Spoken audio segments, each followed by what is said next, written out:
What would you do if the love of your life shattered your trust on the night meant to celebrate your bond? Elias thought he knew his wife, until one text unraveled a web of lies. Secrets, betrayal, and revenge collide in this gripping tale that will leave you asking, how far would you go for the truth? Elias Calloway adjusted his tie in the rearview mirror, a hint of a smile tugging at the corners of his mouth. Tonight was special. 15 years of marriage, built on love, trust, and perseverance, deserved a celebration like no other. Savannah's waterfront restaurant, with its cobblestone charm and glittering river views, was the perfect setting for the surprise dinner he had planned for Meredith. His phone buzzed on the dashboard, interrupting his reverie. A message flashed on the screen, anonymous and cryptic. "Your wife isn't where she says she is." A chill ran down his spine. Elias stared at the screen, his hands tightening around the steering wheel. Who would send something like that? Was it a cruel prank or something worse? Shaking his head, he silenced the thought. Trust was the foundation of their marriage, wasn't it? But as he pulled into the restaurant's valet lane, doubt lingered like a shadow. Inside, the ambiance was everything he had imagined. Warm golden lights, the soft hum of a jazz trio, couples leaning into private conversations. Elias gave the hostess Meredith's name, expecting to find her waiting at the table he'd reserved weeks ago. Instead, the hostess hesitated. "She arrived earlier," she said, glancing around the room. "Let me show you where she's seated." Elias followed her through the maze of tables, his pulse quickening with each step. When they stopped, the smile froze on his face. Meredith was there all right, but she wasn't alone. Across from her sat Brooks Tanner, a man Elias knew from distant community events, a man whose reputation for arrogance preceded him. Meredith laughed, her head tilted back in a way that Elias hadn't seen in years. Brooks leaned forward, pouring her another glass of wine. The intimacy between them was undeniable. It was as if Elias didn't exist in her world anymore. His chest tightened, a crushing weight settling over him.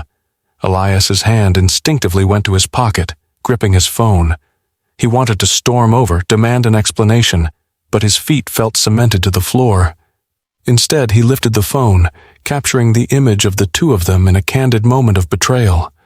The camera's click was inaudible over the soft murmur of the restaurant. Their laughter felt like a knife twisting in his gut. He turned sharply, retreating before they noticed him. Outside, the cool night air hit him like a slap. Elias leaned against the wall, his breaths coming in short, ragged bursts. The world around him blurred, voices from the past echoing in his mind. Promises, vows, lies. He fumbled for his car keys, his hands trembling. Images of Meredith's smile, once a source of comfort, now felt like a cruel mockery. As he drove away, the river reflected the city lights like shards of broken glass. He gripped the wheel tightly, his knuckles white. Betrayal wasn't supposed to feel like this. It wasn't supposed to come from the person he trusted most. Back at home, the house felt eerily quiet. The anniversary gift he'd wrapped sat untouched on the kitchen counter. Elias stared at it for a long moment before picking it up. The weight of it seemed heavier now. He placed it in the trash, the crinkle of the wrapping paper breaking the silence. Sitting alone in the dimly lit living room, Elias replayed the evening in his mind. The anonymous message, the sight of Meredith with Brooks, the laughter that wasn't meant for him. A single thought crystallized in his mind. Trust was no longer a foundation. It was rubble, and from rubble, something new would have to rise. Elias sat in the stillness of his living room, the only sound the faint ticking of the wall clock. His eyes burned as he stared at the photo on his phone. Meredith and Brooks locked in laughter that seemed to echo in his mind. The wine glasses, the subtle lean toward one another. Every detail felt like a dagger. He hadn't slept. How could he?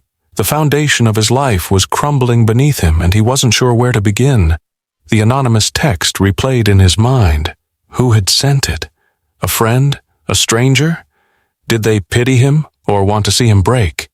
The questions circled like vultures over his fractured trust. He opened the phone again, scrolling to the message. He reread it several times before finally typing a reply. Who is this? The text sent, but no response came. The silence gnawed at him. Desperation overtook hesitation.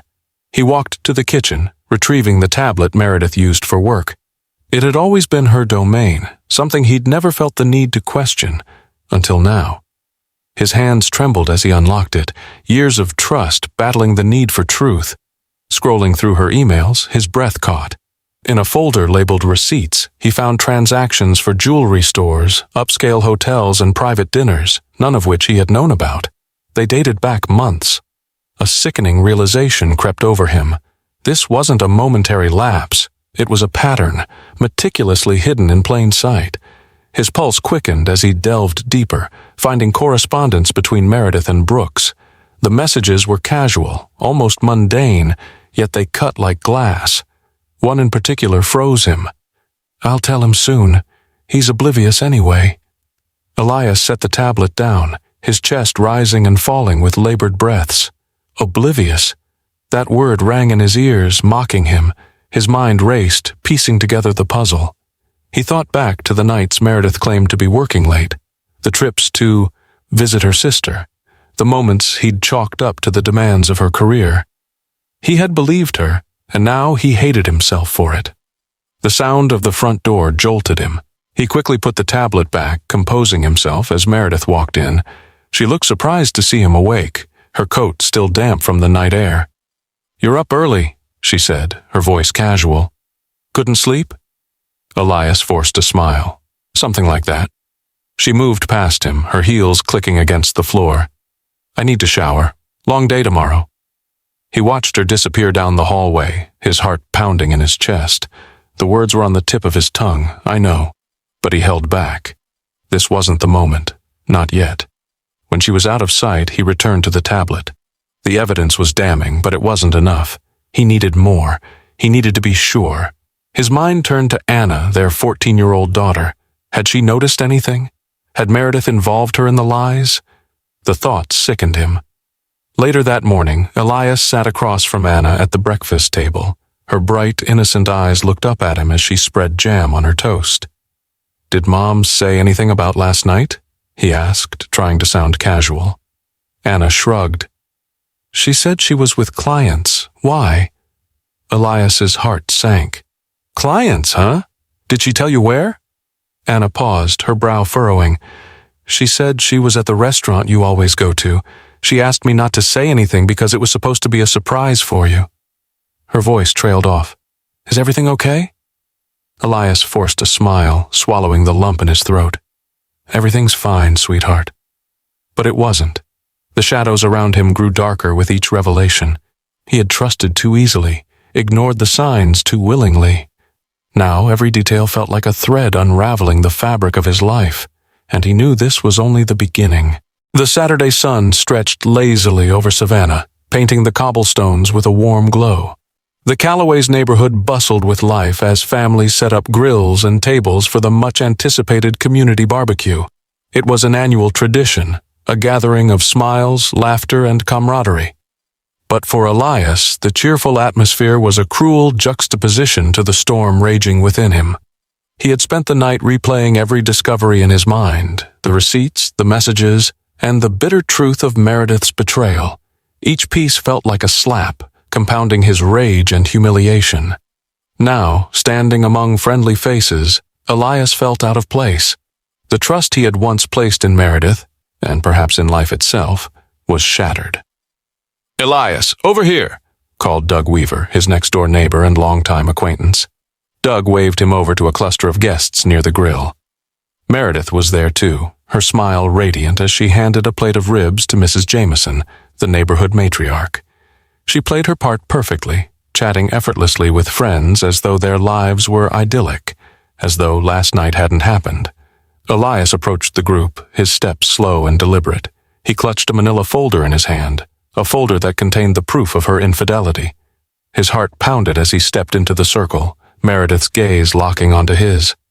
For a brief moment, her smile faltered, a flicker of panic crossing her face. "What's that?" she asked, her voice tight but still polite enough to mask her concern. Elias didn't answer. Instead, he turned to the crowd. "I need everyone's attention," he said, his voice calm yet firm. The chatter died down as all eyes shifted toward him. Meredith froze, her knuckles whitening around the edge of her plate. 15 years, Elias began, his tone steady but loaded with unspoken pain. 15 years. I've worked to build a life with someone I thought I knew, but it turns out I didn't know her at all.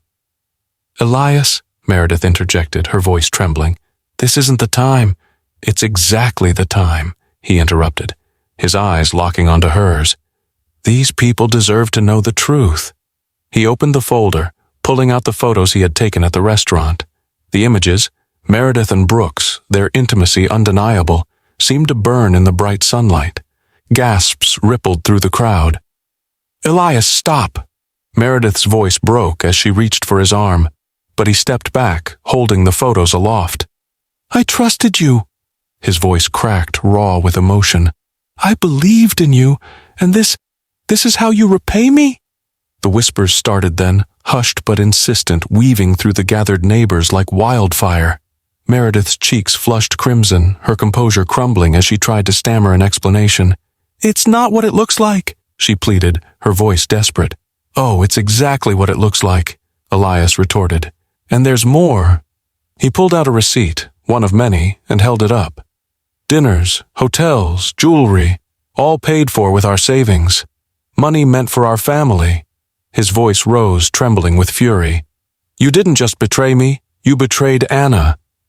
At the mention of their daughter, Meredith's face fell completely, her hands trembling. The crowd's murmurs grew louder, some shaking their heads, others looking away awkwardly. Doug stepped forward, his expression torn. Elias, maybe I should what? Elias snapped. Keep quiet, pretend everything's fine, I won't, not anymore. Meredith crumbled under the weight of the accusations, tears streaming down her face, but Elias felt no satisfaction, only a hollow ache. The pain he'd carried alone was now shared, exposed for all to see, yet it didn't feel like vindication. I loved you, Meredith, he said quietly, his voice breaking. And you chose this. He dropped the folder at her feet and walked away, leaving the murmuring crowd and his weeping wife behind him. The silence in the house was deafening. Elias sat at the kitchen table, his hands clasped tightly together, staring at the untouched cup of coffee in front of him. The fallout from the barbecue hung in the air like an oppressive weight. He had exposed Meredith's betrayal for everyone to see, but instead of feeling relief, a gnawing emptiness consumed him. And now he was left to pick up the pieces, not just for himself, but for Anna. Footsteps padded softly behind him, and he turned to see Anna standing in the doorway. Her eyes were puffy and red, her face pale with worry. She clutched her favorite blanket tightly, the way she used to when she was little and scared of thunderstorms. Dad, she whispered, her voice trembling. What's going on? Why is Mom crying upstairs? Why was everyone looking at us like that yesterday? Elias's heart cracked. Anna was only 14, too young to bear the brunt of her parents' mistakes, but old enough to understand when something was terribly wrong. He motioned for her to sit next to him, his throat tightening as he searched for the right words. It's complicated, sweetheart, he began, his voice soft but strained. Your mom and we're going through something right now, something very hard. Anna's eyes filled with tears as she clutched the edge of the table. Is it because of that man, the one Mom was talking to? Everyone kept saying things about her. About you. Elias sighed, his shoulders sagging. He had hoped to shield Anna from the ugliness of the truth, but there was no hiding it now. Yes, he admitted, his voice barely above a whisper. It's about him, and it's about choices, bad choices that hurt people. Anna's tears spilled over and she buried her face in her hands. Why would she do that? She sobbed. Why would she hurt you? Why would she hurt us? Elias reached out, pulling her into his arms as she cried against his chest. He stroked her hair gently, his own eyes brimming with unshed tears. I don't know, he said honestly. I wish I had an answer, but I don't. For a long moment they sat there in silence, the only sound the soft hitch of Anna's sobs. Elias's mind raced with guilt and anger. He had failed to protect her from this pain, just as he had failed to see the betrayal unfolding right under his nose. But now, he vowed, he wouldn't let her bear this alone. You listen to me, he said firmly, pulling back to look into her tear-streaked face. None of this is your fault. Do you hear me? This is between your mom and me. You didn't do anything wrong." "But we're a family," Anna cried, her voice breaking. "Aren't families supposed to stick together? How can we fix this if you and Mom—" Elias shook his head, his own tears finally spilling over. "Sometimes, sweetheart, things break in ways we can't fix. But that doesn't mean we're not a family. You and we're going to be okay. I promise." Anna clung to him tightly, as if afraid he might disappear too. "I don't want us to fall apart," she whispered. Elias kissed the top of her head, his heart aching with the weight of her words. "We won't," he said, though the conviction in his voice wavered. "We'll find a way through this. Together." That night, after tucking Anna into bed, Elias sat alone in the living room, staring at the framed photos on the mantel. Smiling faces, happy moments, lies. He reached up and removed the picture of him and Meredith from their wedding day, placing it face down on the table. It was a small act, but it felt like reclaiming a piece of himself. As the house grew quiet, Elias knew the road ahead would be long and painful, but for Anna's sake, he had to find a way to navigate it, one step at a time. Elias stood in the doorway of his office, staring blankly at his computer screen. The morning had dragged on, his concentration fractured by the storm in his personal life. Each email notification, each ringing phone was just background noise. His mind raced with unanswered questions. Brooks Tanner wasn't just a man who stole his wife. He was something darker, more calculating. Elias could feel it. The intercom buzzed, jolting him from his thoughts. "Mr. Calloway," his assistant's voice came through, tentative. "There's Mr. Tanner here to see you." Elias froze, his grip tightening around the edge of his desk. Brooks? Here? Why? His stomach churned, anger and unease swirling together in a storm. "Send him in," he said tersely, his voice steady despite the fire in his chest. The door opened and Brooks strode in with his trademark swagger, his tailored suit fitting like armor. He wore a confident smirk, but his eyes gleamed with something more sinister. Amusement, perhaps. "Elias," Brooks greeted, his tone infuriatingly casual. "I figured it was time we had a little chat." "What the hell are you doing here?" Elias demanded, his voice sharp and unwelcoming. He didn't offer a seat. Brooks shrugged, unbothered by the hostility. "I'm just here to clear the air. After all, this situation has gotten so messy, don't you think?" Elias's fists clenched at his sides, but he kept his composure. "Messy because you decided to sleep with another man's wife? Or messy because you thought I wouldn't find out?" Brooks chuckled, a low, mocking sound. "Oh, Elias, you think this is about you?" He stepped closer, his tone dropping into something darker. "Let's be honest here. Meredith came to me because you couldn't keep her happy. This wasn't a spur-of-the-moment thing. It was inevitable."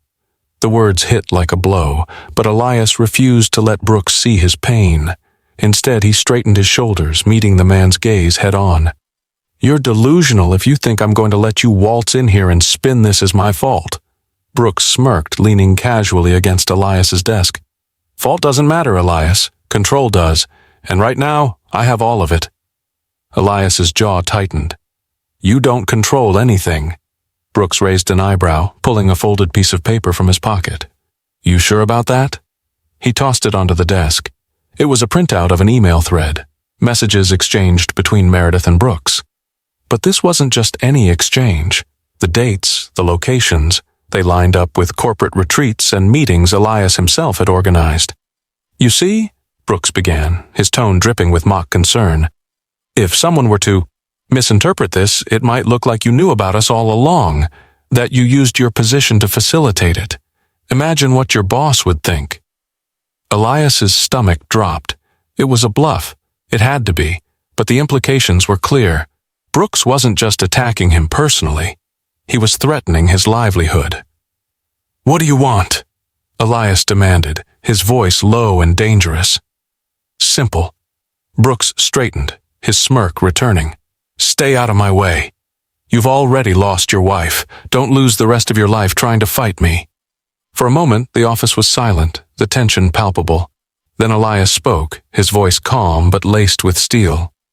"You think you're untouchable, but people like you always overplay their hand. And when you do, I'll be there." Brooks's smirk faltered just slightly, but he recovered quickly. "We'll see about that." With that, he turned and walked out, leaving Elias alone with the printout on his desk. Rage bubbled beneath the surface, but so did something else: determination. This wasn't over, not by a long shot. Meredith sat in the dimly lit bedroom, the weight of the past week pressing down on her like a suffocating blanket. The echoes of Elias's words at the barbecue still rang in her ears. The looks from their neighbors, the whispers and judgment, it all felt unbearable. She stared at the photo on the bedside table. Her, Elias, and Anna on a sunlit beach, their smiles genuine, their hands intertwined. It felt like a different lifetime, a better lifetime. She reached for the journal she kept hidden beneath a stack of books. Its worn leather cover was comforting under her fingers, but when she opened it, the words inside brought no solace. Each page was a raw confession, a glimpse into the cracks she had ignored, the insecurities she had buried. She flipped to a recent entry and read aloud, her voice trembling. "I feel invisible. I love Elias, but he doesn't see me anymore. He's always working, always distracted.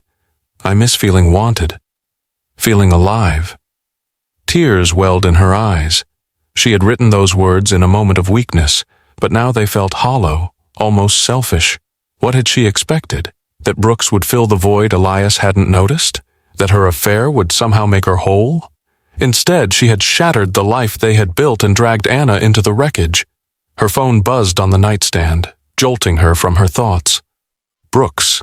The sight of his name no longer brought the thrill it once had. Now it only deepened her shame. She hesitated, then swiped to ignore the call. A knock at the door broke the silence. "Mom?" Anna's voice was tentative, muffled by the wood. Meredith wiped her face quickly and stood, her heart aching. "Come in, sweetheart." Anna stepped into the room, her expression a mix of confusion and sadness. "Dad said you're not coming to dinner with us tonight. Why?" Meredith felt her chest tighten. "I think it's better if I give you two some space," she said softly. "Space?" Anna frowned. "We're a family. We're supposed to be together." Her voice cracked. "Why can't you just fix this?" The question hit Meredith like a physical blow. She reached for her daughter, but Anna took a step back, her tears spilling over. "You hurt Dad. You hurt me, and you don't even care." "Anna, that's not true," Meredith pleaded, her own tears falling freely now. "I made a mistake, a terrible mistake, but I love you. I love you both so much." "Then why did you do it?" Anna's voice rose, raw with emotion. "Why wasn't our family enough for you?" Meredith couldn't answer. She sank to the edge of the bed, burying her face in her hands. "I don't know," she whispered. "I don't know what's wrong with me." For a moment the room was filled with the sound of their sobs. Then Anna turned and walked out, her footsteps echoing down the hall. The door clicked shut behind her, leaving Meredith alone in the suffocating silence once more. She sat there for what felt like hours, the weight of her choices pressing down on her. She thought of Elias's face, so full of hurt, yet still strong for Anna. She thought of Anna's tears, her words a piercing truth Meredith couldn't escape. Her phone buzzed again, another call from Brooks. This time she turned it off completely. She couldn't face him. Not now. Not ever again. As the evening crept in, Meredith opened her journal once more, but this time she didn't write. Instead, she stared at the blank page, her mind racing. For the first time, she saw her own reflection in the choices she had made. Not a victim of circumstance, but the architect of her own downfall. Elias sat in the corner booth of a modest cafe, his coffee untouched and growing cold. Across from him sat Caroline, Meredith's longtime best friend. She had called him that morning, her voice hesitant but laced with urgency. Now, face to face, her hands trembled slightly as she held her cup, avoiding his gaze. "I should have told you sooner," Caroline began, her voice soft but weighted. "I knew something was off, but I didn't want to believe it." Elias leaned forward, his expression tense. "What are you talking about?" Caroline exhaled shakily, finally meeting his eyes. "Brooks, this isn't the first time he's done this." "What do you mean?" Elias's tone sharpened, his pulse quickening. "He has a pattern," Caroline admitted. He targets women who are vulnerable, women like Meredith. He did the same to me, a few years ago." The words hit Elias like a tidal wave. His hands curled into fists as he tried to process what he was hearing. "You're telling me you've been through this before? With him?" Caroline nodded, shame flashing across her face. "It was a brief thing. I was in a bad place and he made me feel seen, but it wasn't real. It never is with him. By the time I realized what he was doing, it was too late. My marriage was already falling apart." Elias leaned back, the weight of her confession pressing down on him. "And you didn't think to warn Meredith? To warn me?" "I didn't think she'd fall for it," Caroline said, her voice rising defensively. "Meredith always seemed so strong, so grounded. I didn't think she'd be like me." Elias shook his head, his anger simmering beneath the surface. "You should have said something. Maybe this whole mess could have been avoided." Caroline looked down, her voice dropping to a whisper. "I thought I was protecting her. I didn't want to risk ruining our friendship. And honestly, I didn't think he'd still be in Savannah. I thought he'd moved on." Elias let out a bitter laugh. "Oh, he's moved on all right. Right into my life." The two sat in silence for a moment, the gravity of the situation sinking in. Then Caroline reached into her bag and pulled out a small folder, sliding it across the table. "I don't know if this will help, but I kept some records, emails, photos, proof of what he did to me and others." Elias hesitated before opening the folder. Inside were printed screenshots of messages, bank statements, and even a photo of Brooks with another woman, someone who wasn't Meredith or Caroline. The evidence painted a damning picture of a man who thrived on manipulation and deceit. "He's a predator," Caroline said quietly, "and he doesn't care who he hurts." Elias stared at the contents of the folder, his mind racing. This wasn't just about Meredith anymore. Brooks was a threat, to women, to families, to anyone he could exploit. The thought made Elias's stomach churn. "What are you going to do?" Caroline asked, her voice laced with both fear and hope. Elias closed the folder, his jaw set with determination. "I'm going to make sure he doesn't get away with this. Not this time." Caroline nodded, relief flickering in her eyes. "If you need my help, I'll be there. I owe you that much." Elias offered her a tight smile, though his mind was already spinning with possibilities. This wasn't just a personal vendetta anymore. It was about justice. For Meredith. For Caroline. For everyone Brooks had left in his wake. As he left the cafe, the folder tucked securely under his arm, Elias felt a strange mix of clarity and resolve. The web of lies Brooks had spun was unraveling, and Elias would make sure it came crashing down around him. Meredith stared at the email on her screen, her heart sinking further with each passing second. The subject line, blunt and clinical, read, "Termination of services." It was from one of her largest clients, one she had spent years cultivating a relationship with. Now it was gone, just like everything else in her life. The words blurred as tears filled her eyes. She had managed to hold it together until now, but this was the breaking point. Meredith slumped in her chair, the weight of her mistakes crashing down on her. The walls of her home office, once her sanctuary, now felt suffocating. Her phone buzzed incessantly on the desk, the sound grating against her nerves. She didn't need to look to know who it was. Brooks had been calling all morning, his messages oscillating between apologies and veiled accusations. She ignored them all. For the first time, the thrill she had once felt in his presence was replaced by revulsion. How had she been so blind? Meredith closed the laptop and stood, her legs shaky beneath her. She wandered into the living room where the faint echoes of happier times seemed to mock her. The photos on the mantel caught her eye. Snapshots of family vacations, birthdays, and anniversaries. Her gaze lingered on one in particular, Anna's 10th birthday. Elias held their daughter in his arms, both of them laughing as Meredith stood beside them, her hand resting lightly on Elias's shoulder. She reached for the frame, her fingers brushing the glass. How had they gone from that to this? She had everything. A devoted husband, a beautiful daughter, a career she was proud of. And she had thrown it all away for what? A fleeting escape? A man who saw her as nothing more than a conquest? The doorbell rang, snapping her out of her thoughts. Wiping her face hastily, she opened the door to find Doug Weaver standing there, his expression uncomfortable. "Doug," she greeted, forcing a smile. "What brings you by?" He hesitated, shifting on his feet. "Meredith, I thought you should know. People are talking about you, about Brooks." Her stomach twisted. "What are they saying?" Doug sighed, his gaze darting away. "Word's gotten out about the barbecue and, well, people aren't exactly sympathetic. Some are saying you knew exactly what you were doing, that you didn't care who got hurt." Meredith's breath hitched. "That's not true," she whispered. "I didn't mean for any of this to happen." Doug's expression softened, but his voice remained firm. "Intentions don't change the outcome, Meredith. You've hurt a lot of people. It's going to take more than apologies to fix this, if it's even fixable." She closed the door after he left, the weight of his words crushing her. She wandered back to the couch and sank into it, her hands trembling. Everything she had built was unraveling, and she had no one to blame but herself. The rest of the day passed in a haze. The calls from Brooks stopped, but the silence was worse. It left her alone with her thoughts, each one more damning than the last. She thought about Elias, his quiet strength, the way he had always put their family first. She thought about Anna, who couldn't even look at her without tears in her eyes. And she thought about Brooks, whose promises now felt like poison.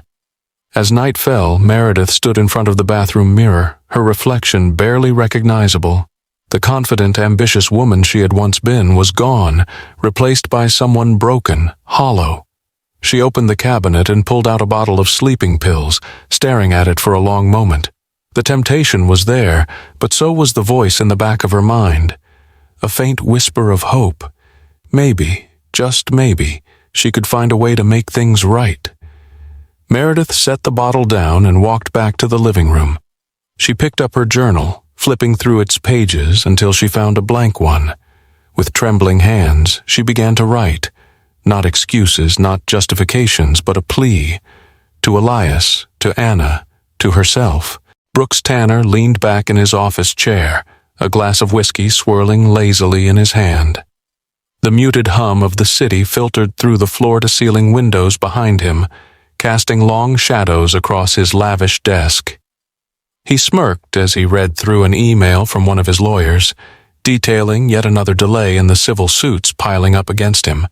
Delays were his game, enough time to move assets, shift blame, and emerge unscathed. He always did, or so he thought. The knock on the door was sharp, insistent. Brooks frowned, his irritation obvious. "Come in," he barked. His assistant, a young woman with a strained expression, stepped inside. Her hands were clasped tightly around a folder, and her voice trembled as she spoke. "Mr. Tanner, there's been a development." Brooks sighed, setting his glass down. "What kind of development?" She placed the folder on his desk, stepping back as though it might explode. Brooks flipped it open, his confidence evaporating as he scanned the contents. Inside were affidavits, legal filings, and, most damning of all, bank records. They painted a vivid picture of his financial manipulations and personal indiscretions, connecting him not only to Meredith but to several other women who had already filed complaints. "This is from Elias Calloway," his assistant said quietly. "He's been working with some of the plaintiffs." Brooks's jaw tightened, his smirk long gone. "Get me my lawyer," he growled. "That's not all," she continued, her voice hesitant. "The local news is running a story tonight, about you, about the lawsuits. They've got interviews with some of the women." Brooks froze, his grip on the folder tightening. "What?" "They're airing it in an hour," she said, retreating toward the door. "I thought you should know." He didn't respond, his mind racing. He grabbed his phone, scrolling through his contacts until he found Meredith's name. She was a loose end now, a liability. He dialed, pacing the room as the call rang endlessly before going to voicemail.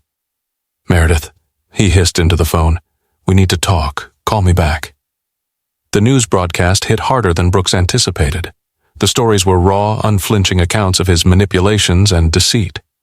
Women detailed how he'd used charm and financial influence to exploit their vulnerabilities, only to discard them once he got what he wanted.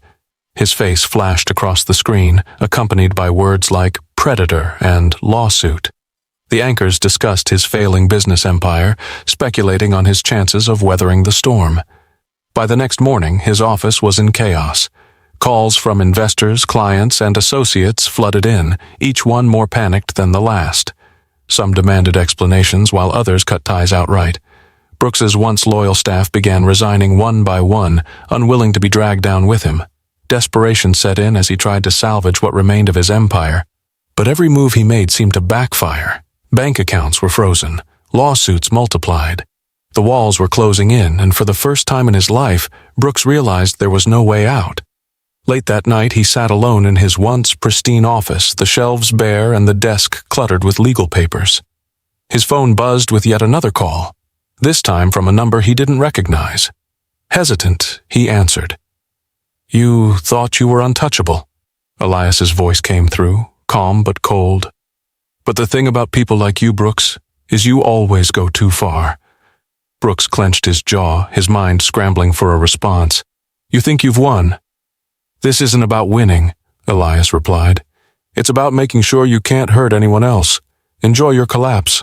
The line went dead, leaving Brooks alone in the dark, his empire in ruins and his once unshakable confidence shattered. Elias stood in the courthouse parking lot, the weight of the envelope in his hand heavier than it should have been. The divorce papers were neatly folded inside, every signature and detail finalized. This moment, one he had both dreaded and prepared for, was here. The sun shone bright above, but to Elias everything felt muted, as though the world had dulled in acknowledgement of what he was about to do. He took a deep breath and walked toward his car, the papers clutched tightly. His mind replayed the events of the past weeks, the betrayal, the confrontation, Anna's tears, and Brooks's collapse. There was no going back now. Forgiveness might come in time, but trust? That was irreparably shattered. The drive home was quiet, save for the occasional hum of passing cars. The papers rested on the passenger seat, a silent companion to his thoughts. By the time he pulled into the driveway, his resolve was set. It was time to close this chapter of his life. Meredith was in the kitchen when he walked in, her back to him as she stared out the window. She turned at the sound of his footsteps, her eyes widening slightly when she saw the envelope in his hand. She didn't need to ask what it was. She already knew. "Elias," she began, her voice trembling. "Please don't do this." Elias placed the envelope on the counter, his expression unreadable. "It's done, Meredith. We both know it has to be." Tears filled her eyes as she stepped closer, her hands clasped in front of her as though in prayer. "I know I've made mistakes, terrible ones, but I can fix this. I can fix us." Elias shook his head, his voice firm but not unkind. "This isn't about fixing anything, Meredith. It's about letting go of what's already broken." Her tears spilled over, her hands trembling as she reached for him. "What about Anna? What about our family? Are you really willing to just throw it all away?" Elias's expression softened at the mention of Anna, but his resolve remained. "I'm not throwing anything away. I'm protecting what's left. For Anna's sake, I need to move forward. She deserves at least one stable parent." The words hung heavy in the air, cutting through Meredith's defenses. She sank into a chair, her shoulders shaking as she cried openly. "I never wanted this," she whispered. "I didn't mean for it to end like this." Elias sat across from her, his voice steady despite the emotions swirling inside him. "I didn't want this either, but you made choices, Meredith. Choices that led us here, and now we both have to live with them." For a long moment, the only sound in the room was Meredith's quiet sobs. Elias stood, his movements deliberate as he placed a hand briefly on her shoulder. "This doesn't mean I don't care about you," he said softly. "It means I care enough to stop pretending." As he left the room, he felt a strange sense of relief. The weight he had carried for so long was finally lifting, replaced by the faint stirrings of hope. Hope for a future where he could rebuild, not just for himself, but for Anna. Later that evening, Elias sat with Anna in the living room, the divorce papers no longer weighing on his mind. She leaned against him, her presence a reminder of what truly mattered.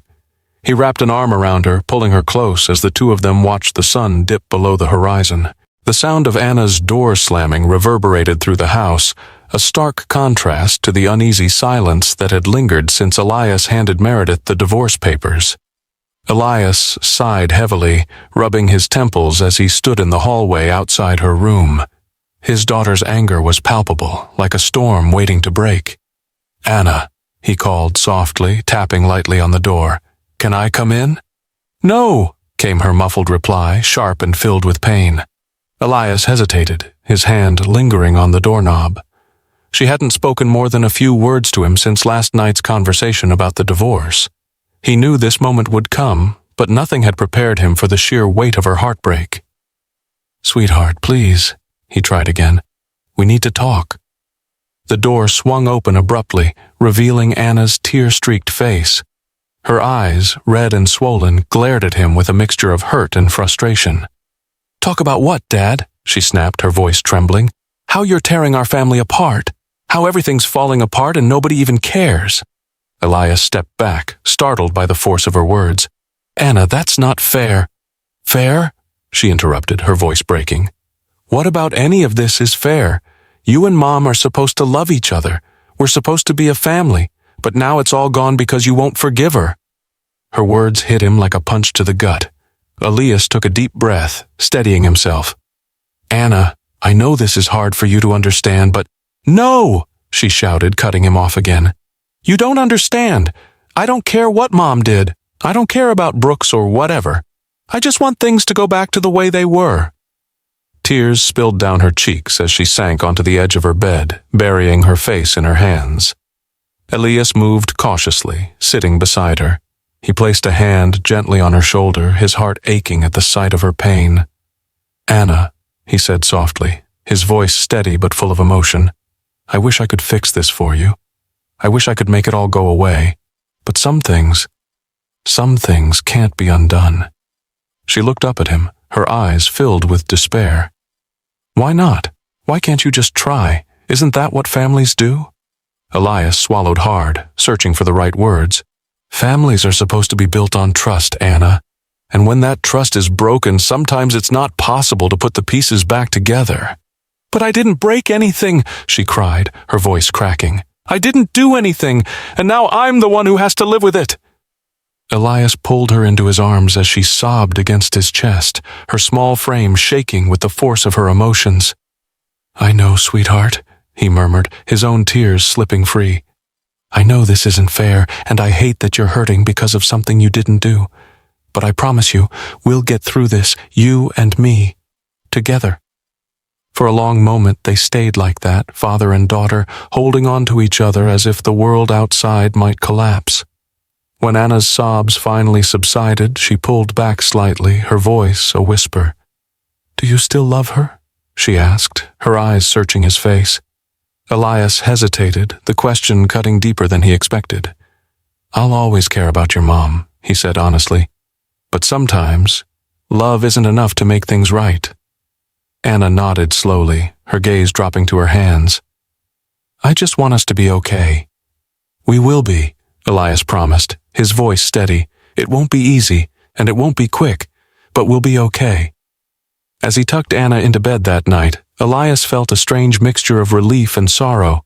They had reached a breaking point, but it felt like the beginning of healing. And for the first time in weeks, he allowed himself to hope. Elias stood on the small stage set up in the community center, the low murmur of voices fading as he adjusted the microphone. Rows of folding chairs stretched out before him, filled with familiar faces, neighbors, colleagues, and even strangers who had heard about the evening's event. It was a gathering he hadn't envisioned months ago, but now it felt like the culmination of everything he had endured. "Thank you all for being here tonight," Elias began, his voice steady but edged with emotion. "When I first discovered the truth about my marriage, I felt alone, isolated. I didn't know who to turn to or how to move forward. But what I've learned through this experience is that none of us are truly alone." He paused, his eyes scanning the room. Caroline sat near the front, her expression a mix of encouragement and determination. Beside her were a few other women who had come forward with their own stories of Brooks's manipulation. Each of them had been scarred by his actions, but tonight they were united by a shared purpose. Tonight isn't just about my story, Elias continued. It's about all of us who've been hurt, betrayed, or left to pick up the pieces of someone else's choices. It's about finding strength in our shared experiences and using that strength to ensure that people like Brooks Tanner can't continue to hurt others. A ripple of agreement moved through the crowd, some nodding, others murmuring quietly. Behind him, a screen displayed the faces of those who had chosen to share their testimonies. Women, families, and even former employees of Brooks who had been silenced by fear. Elias stepped aside, motioning to the first speaker. It was Caroline, her hands trembling slightly as she approached the microphone. She took a deep breath, her voice quivering but resolute as she began to speak. "Brooks Tanner nearly destroyed my life," she said.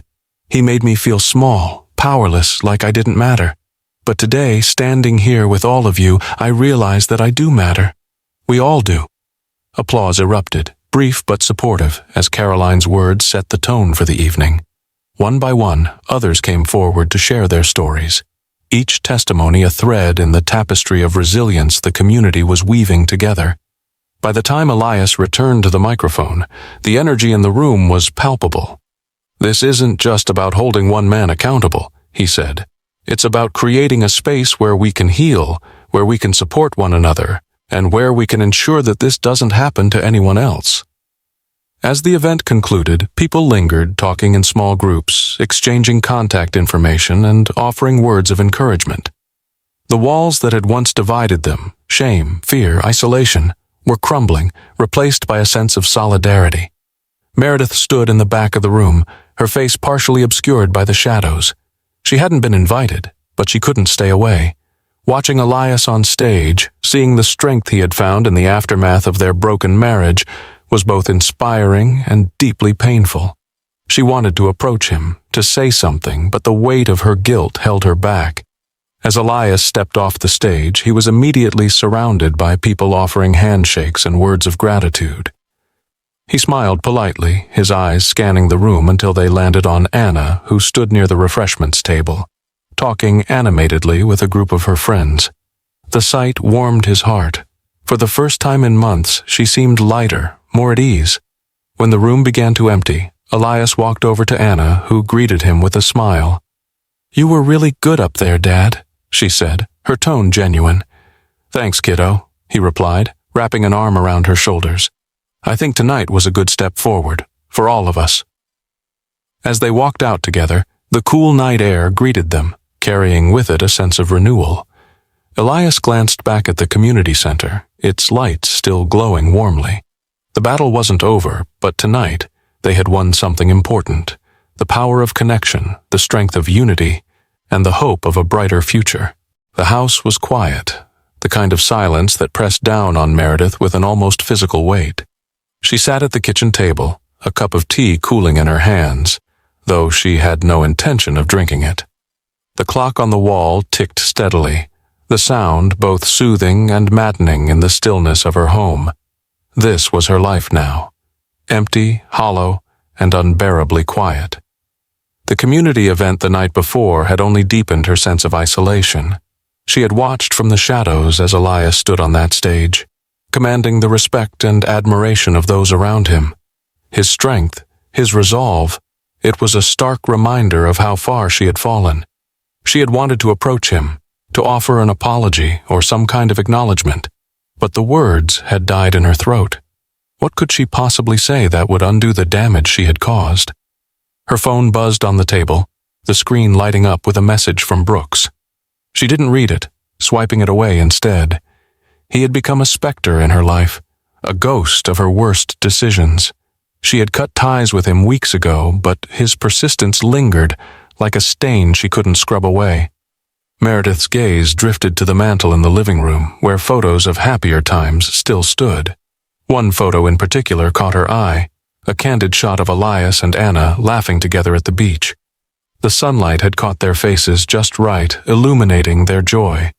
She had taken that photo herself, back when their family had felt whole. Her chest tightened as she stood and walked toward the mantel. She picked up the frame, her fingers brushing against the glass. "I had it all," she whispered, her voice cracking, "and I threw it away." Tears blurred her vision as she set the photo back in its place. She thought of Anna, the way her daughter had looked at her with such disappointment, such hurt. The memory of their last conversation played in her mind, Anna's tearful words cutting deeper than any judgment from the outside world. "Why wasn't our family enough for you?" Meredith wiped at her face, her movements sharp and frustrated. She hated the person she had become, the selfishness, the recklessness. But more than that, she hated that she couldn't find a way to make things right. Every attempt to reach out to Anna had been met with resistance, her daughter's hurt too raw, too fresh. The sound of the front door opening startled her. She turned, her heart racing. But it was only the wind, pushing the door ajar from where she hadn't closed it properly. Still, the moment left her shaken, a reminder of how alone she truly was.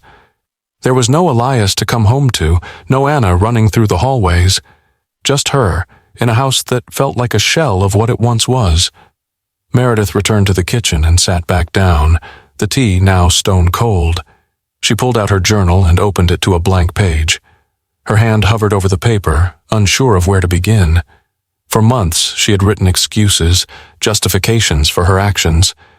But now, as she stared at the empty page, she realized there were no excuses left. She began to write, not for herself this time, but for Elias and Anna. Her words were raw, unfiltered, a confession of every regret, every mistake, every selfish decision that had led them to this point. "I know I don't deserve forgiveness," she wrote, "but I need you both to know. I loved you. I still do, and I am so sorry." As the night stretched on, Meredith wrote until her hand cramped, pouring out everything she had held inside. When she finally stopped, the house was still quiet, but for the first time in months, the silence didn't feel quite as heavy. Elias stood by the riverfront, the cool Savannah breeze tugging at his jacket. The gentle ripple of water against the banks was a soothing backdrop to the thoughts swirling in his mind. The city lights reflected on the river, tiny fragments of brightness scattered across the surface, mirroring the shards of his life he had spent months piecing back together. It had been a long journey to this point. The anger, the heartbreak, the endless nights spent questioning where everything had gone wrong. They still lingered, but their edges had softened. He had accepted that some wounds wouldn't fully heal, but that didn't mean he couldn't move forward. Anna's laughter drew his attention. She was a few steps away, tossing bread to the ducks that paddled near the shore. Her face, illuminated by the soft glow of a nearby lamppost, was lighter than it had been in months. Seeing her like this, carefree and unburdened, filled Elias with a sense of peace he hadn't felt in a long time. "Ready to head back?" he called out to her, his voice warm. Anna turned to him, her smile bright. "Can we stay a little longer? It's nice out." Elias nodded, leaning against the railing as he watched her return to the water's edge. This time together had become their anchor, a way to rebuild the bond that had been tested but never broken. He had promised her they would find their way back to joy, and now he saw glimpses of it every day. His phone buzzed in his pocket, breaking the moment. He hesitated before pulling it out, glancing at the screen. A message from Meredith. It was simple, just a few words. "Thank you. For everything." Elias stared at it for a moment, a mix of emotions washing over him. Gratitude, sadness, closure. He didn't reply, slipping the phone back into his pocket. Some doors were meant to remain closed. As they walked back to the car, Anna slipped her hand into his, a gesture so simple yet profoundly comforting. "You're doing okay, right, Dad?" she asked, her voice soft but sincere. Elias smiled down at her, squeezing her hand gently. "I'm doing better than okay, kiddo. I've got you." Back home, the house felt less empty, more alive. The pictures on the mantel, once reminders of what had been lost, now served as a testament to what had been endured. Elias poured himself a cup of coffee, savoring the quiet hum of the evening. He had started journaling recently, a practice he had picked up from one of the support groups he attended. It helped him process the chaos, to put his thoughts into something tangible. He opened the journal to a fresh page, the pen hovering as he thought about what to write. After a moment, he began, "Sometimes, life breaks you in ways you never expect. It takes everything you thought you knew, everything you thought you were, and leaves you standing in the wreckage, wondering how to start again. But starting again isn't about forgetting the pain. It's about finding strength in spite of it. It's about letting go, not just of what you lost, but of the person you were before. He paused, reading over the words before adding, "And when you do, you realize that endings aren't always failures.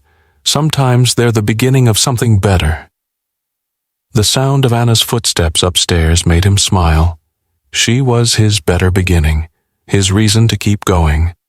And as the night deepened, Elias felt something he hadn't in a long time, a quiet, steady hope for the future.